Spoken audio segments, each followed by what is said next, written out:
অনিন্দ্য সুন্দর নাফ নদী, যার এক পাশে বাংলাদেশ, অন্য পাশে মিয়ানমার। এই নাফ নদী পেরিয়েই সাগরপথে জাহাজে পৌঁছাতে হয় বাংলাদেশের শেষ ভূখণ্ড Saint Martin.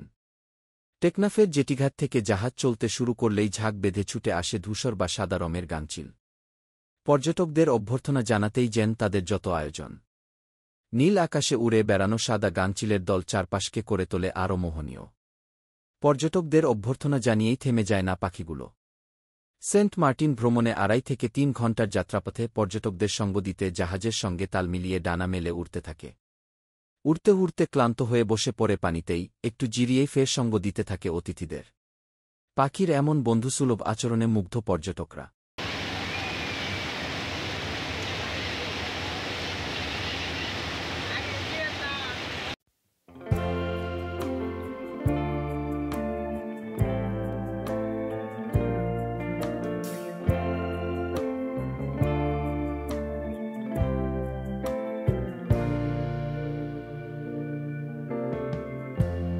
Lighten up, take me on your magic river.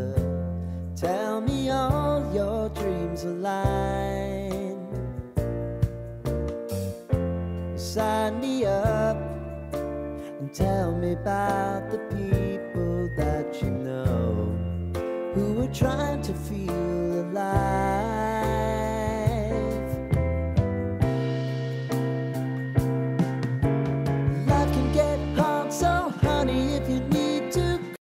নিজেদের আসন ছেড়ে জাহাজের দুই পাশে দাঁড়িয়ে গাঙ্গচিলের সঙ্গে ভাব বিনিময়ে মেতে ওঠে। উপহার হিসেবে চিপস, বিস্কুট, পাউরুটিসহ নানা শুকনো খাবারের টুকরো খেতে দেয় তাদের। এসব খাবার পানিতে পড়ার আগেই ছো মেরে নিয়ে নেয়। পাখি আর মানুষের এমন মিতালি বাড়তি আনন্দের উপলক্ষ হয়ে ওঠে ভ্রমণ পিপাসুদের কাছে। পুরো ভ্রমণ যেন হয়ে ওঠে ক্লান্তিহীন ও রোমাঞ্চকর। গাংচিল না থাকলে আসলে শুধু মাইলের পর মাইল সমুদ্র দেখে কিছুটা একঘেয়েমি চলে আসত। কেননা 3 ঘণ্টারও বেশি সময় লাগে টেকনাফ থেকে সেন্ট মার্টিন পৌঁছাতে। তবে জাহাজ চলার সঙ্গে সঙ্গে যখন গাংচিলগুলো উড়তে উড়তে মানুষের খুব কাছে চলে আসে এবং অনেকের হাত থেকে খাবার নেয়, এসব কিছু ভ্রমণের আনন্দ বহুগুণ বাড়িয়ে দেয়। সেন্ট মার্টিন ভ্রমণ বিষয়টি আমার মতো পর্যটকদের কাছে যেমন আত্মিক হয়ে উঠেছে, তেমনি ভ্রমণের পথে গাংচিলও হয়ে উঠেছে ভালো লাগার আরেক নিদর্শন। এ পাখি না থাকলে একটা শূন্যতা হয়তো থেকে যেত। সেন্ট মার্টিনের সৌন্দর্য রক্ষাসহ জীববৈচিত্র্য রক্ষায় সচেতনতা তৈরির পাশাপাশি সরকার আরও দৃশ্যমান পদক্ষেপ গ্রহণ করবে বলেই বিশ্বাস করি। সমুদ্রকে পরিপূর্ণরূপে উপভোগ করতে অন্তত 2টি দিন থাকুন।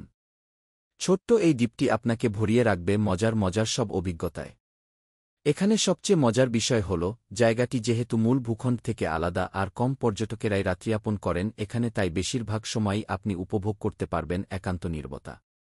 বালিতে ঢাকা সেন্ট মার্টিনের বিচ ধরে হেঁটে যেতে পারেন অনেকটা। এখানে অনিরাপত্তা বলে কিছু নেই। স্থানীয়রা খুবই অতিথিপরায়ণ। দ্বীপের পেছনের দিকটা আরও নীরব, শান্ত।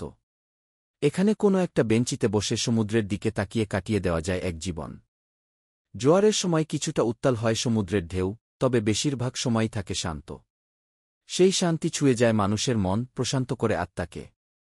সমুদ্রকে দেখা ছাড়াও সময়কে উপভোগ্য করতে আরও অনেক কিছু করতে পারেন আপনি। যেমন স্কুবা ডাইভিং। বেসরকারি উদ্যোগে এই ডাইভিং এর প্রক্রিয়াটি শুরু হয়েছে বছর 2 যাবৎ। আপনি সাঁতার না জেনেও ডাইভিং করতে পারবেন। তবে সমুদ্রে নামার আগে স্বল্প সময়ের একটি প্রশিক্ষণ নিতে হবে আপনাকে। এছাড়া সাইকেল ভাড়া করে সাইকেল চালাতে পারেন। সেন্ট মার্টিনের আরেক মজা সামুদ্রিক মাছে। তরতাজা মাছ রান্না হয় নানানভাবে, করা হয় বারবিকিউ। হোটেলগুলোতে গিয়ে নিজের পছন্দমতো মাছটি বেছে নিতে পারেন। তারপর আপনি যেভাবে খেতে চান তাৎক্ষণিক সেভাবেই তৈরি করে দেওয়া হবে আপনাকে। তবে আগেই বলে রাখছি, সেন্ট মার্টিন ফাস্ট ফুড বা গ্রিল চিকেন খাওয়ার জায়গা নয়। সমুদ্রের কাছে গিয়ে সমুদ্রের খাবারই খেতে হবে। কাঁকড়া, লবস্টার, চিংড়িও পাবেন এখানে। আর হ্যাঁ, মাছ বা সামুদ্রিক প্রাণীর বাইরে খেতে পারেন মন ভরে যত ইচ্ছা ডাব। সেন্ট মার্টিন যাবেন আর ছেড়া দ্বীপ যাবেন না, তাই কি হয়? সেন্ট মার্টিন থেকে প্রতিদিন বিকেলে বড় ইঞ্জিন নৌকা যায় ছেড়া দ্বীপে। না, সেখানে কেউ থাকে না। ভ্রমণকারীদের নিয়েই হয় সেই যাত্রা। যেতে পারেন স্পিডবোটেও। ছেড়া দ্বীপের কাছাকাছি যেতে দেখতে পাবেন বড় একটি পাথর। স্থানীয়রা একে বলে মৌসুমি পাথর। নায়িকা মৌসুমী নাকি তার প্রথম সিনেমার শুটিং করতে এসেছিলেন এখানে আর এই পাথরটিতেই বসতে হয়েছিল তাকে। সেই থেকে এর এমন নাম। ভাটা থাকলে ছেঁড়া দ্বীপ থেকে হেঁটেই ফিরতে পারবেন আপনি মূল দ্বীপে। সে এক অন্যরকম অভিজ্ঞতা। ছেঁড়া দ্বীপ। ছেঁড়া দ্বীপ যাবার জন্য ট্রলার ভাড়া ১৬০ টাকা থেকে ২০০ টাকা করে, আর রিজার্ভ নিলে ১৫০০-৪৫০০ টাকা নেয় নৌকার আকার আর যাত্রীর উপর ভিত্তি করে। শীতের পাখি গাংচিল হয়ে মন ভাসিয়ে দিন সমুদ্রে। তবে প্রকৃতির কাছে গিয়ে নীরবতা বজায় রাখুন। অন্যকেও উপভোগ করার সুযোগ দিন। সেন্ট মার্টিনে ধূমপান নিষিদ্ধ, একই সাথে যেকোনো প্লাস্টিক জাতীয় দ্রব্য দ্বীপের প্রাকৃতিক ভারসাম্যের জন্য ঝুঁকিপূর্ণ। তাই এসব ব্যাপারে সচেতন থাকুন। আমাদের সম্পদ রক্ষার দায়িত্ব আমাদেরই। Call me out if you think I'm never sleeping. Maybe I can turn it around. Oh yeah. Baby, if you want us, you know time is on our side. প্রিয় বন্ধুরা, সেন্ট মার্টিন ভ্রমণে 2 পর্ব দেখতে আমাদের travel with Ismail চ্যানেলটি subscribe করে রাখুন। ধন্যবাদ সাথে থাকার জন্য।